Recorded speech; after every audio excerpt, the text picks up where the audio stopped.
তো এই একটা পেশেন্ট শেখ তাসিন 12 বছর বয়স।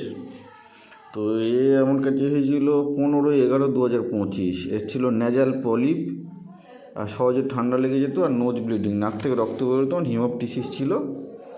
হিমোপটিসিস due to nasal polyp and easily catches cold, খুব সহজে ঠান্ডা লেগে যেত। তো একে আমি ব্যাসিলিনাম 200 দিয়েছিলাম, আর এক্সরে অফ টিএনএস করতে বলেছিলাম, আর ব্লাডের আইজি করতে বলেছিলাম।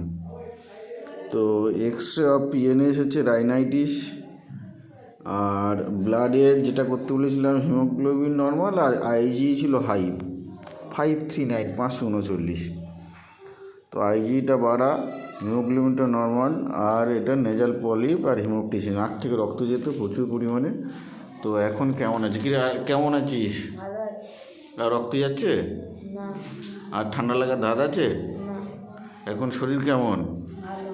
খিদে হচ্ছে তো ওকে লাস্ট ব্যাসিলিনাম দিয়েছিলাম 27/12/2025। তার আগে একবার পিএল ছিল।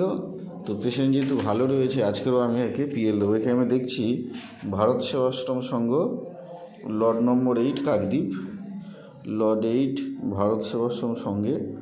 আমরা প্রতি শনিবার দিন এখানে চেম্বার হয়, ঠিক আছে? যদি কেউ ভারত সেবাশ্রম সঙ্গে দেখাতে চান, প্রতি শনিবার আসবেন, খুব অল্প পয়সা। এখানে পরিষেবা কেমন রে? ভালো। ঠিক আছে, তুই ভালো আছিস তো?